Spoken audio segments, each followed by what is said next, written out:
Fuente de piloto para válvulas controladas por solenoide, operadas por piloto. En nuevos diseños de circuitos de válvulas de solenoide, la válvula de solenoide tal vez no cambie de neutral o cambie erráticamente, a veces cambiando y a veces no, si el diseñador no ha planeado que un mínimo de presión de cambio va a estar presente en la línea principal todo el tiempo.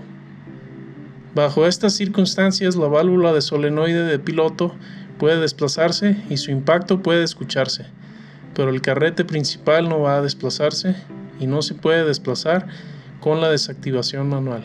Este problema básico usualmente es, ya que la presión de desplazamiento se toma de la misma línea hidráulica que está siendo operada por la válvula, se necesita que se mantenga un valor mínimo de la presión de la línea todo el tiempo cuando el carrete está en la posición central descargada. La mayoría de las válvulas hidráulicas son capaces de desplazamiento en una presión mínima de la línea de 50 a 75 psi y van a aceptar presión de la línea para pilotear a cualquier valor hasta el rango máximo de presión. Cuando se usa una válvula de 3 posiciones con cualquier tipo de carrete en el cual la presión es descargada al tanque en la posición central, la tendencia de la válvula es de tirar completamente el suministro de aceite sin dejar presión o presión suficiente para potencia del piloto. Este es un problema solo con las válvulas de solenoide de tipo piloteado, y solo esas tipo piloteadas que tienen un tipo de carrete que tira todo el aceite al tanque cuando está en su posición central. Los tipos comunes de carrete que tienen que tener una fuente de presión de piloto los vimos antes en otro video. Son el de centro tándem y el de centro completamente abierto. 3 métodos para obtener presión de piloto para desplazamiento. En las próximas 3 ilustraciones se muestran métodos comunes para suministrar presión de piloto a las válvulas de solenoide con carrete de centro abierto. Piloto externo.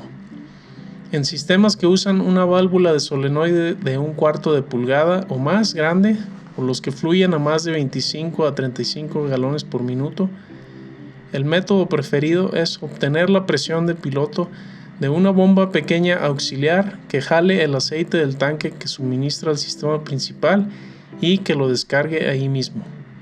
Usualmente un suministro de 2 galones por minuto a 150 psi es suficiente para el suministro de aceite para el piloto.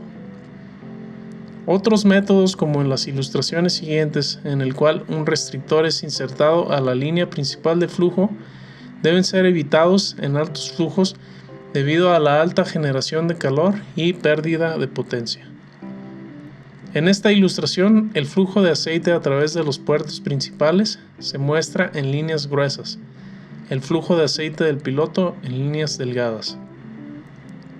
Se muestra un carrete principal con centro tándem, ya que este es el tipo de carrete que se usa más comúnmente, donde es probable que la falta de suficiente presión de piloto requiera atención especial por el diseñador del circuito. Si la válvula tiene un pasaje taladrado internamente conectado a los puntos A y B, normalmente usado para obtener presión de piloto internamente con otros tipos de carrete, este pasaje debe ser taponado. La fuente externa de presión de piloto tiene que estar conectada a la válvula en el puerto de extensión piloto, provisto por el fabricante. Cuando se usa el piloto externo, el drenaje del piloto puede ser unido internamente al puerto del tanque principal al conectar de los puntos C a D, si es que no hay gran cantidad de contrapresión en la línea principal del tanque. Restrictor de entrada. Antes de añadir checks de restricción, sería bueno usar un medidor de bajo rango para medir el nivel que ya está presente como resultado de las restricciones en las válvulas y en la plomería, y después añadir solo suficiente restricción adicional para levantarla a 75 psi. Mientras más alto sea el flujo de galones por minuto, va a ser más importante mantener la contrapresión innecesaria fuera del sistema. El medidor puede ser temporalmente puesto cerca del puerto de entrada de la válvula y va a leer la contrapresión cuando la bomba esté en reposo, a través del centro abierto de la válvula. Asegúrese de cerrar o remover el medidor antes de energizar el solenoide. La mejor posición para un restrictor de contrapresión, válvula 1, es en la entrada principal.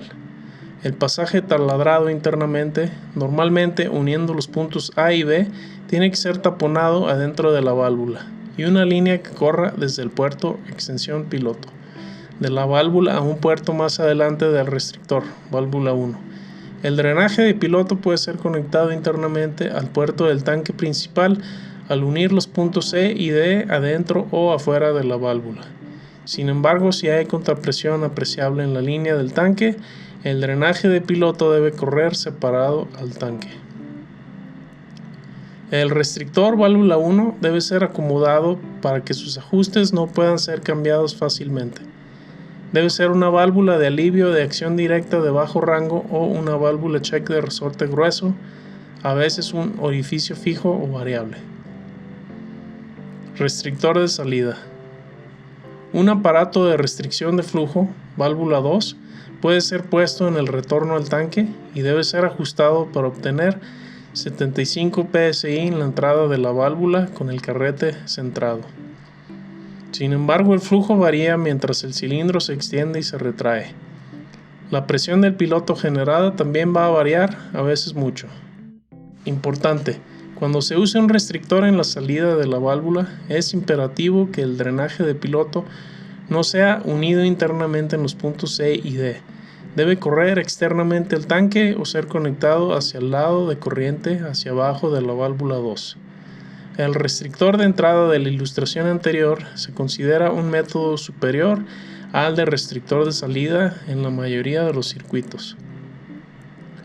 Un restrictor de salida válvula 2 debe ser preferiblemente un aparato con resorte, como válvulas check y de alivio. Aunque una válvula de aguja o un orificio pueden ser usados, serían menos eficientes, consumiendo una gran cantidad de la presión del circuito en condiciones de flujo alto, mientras que el cilindro se estaba retrayendo.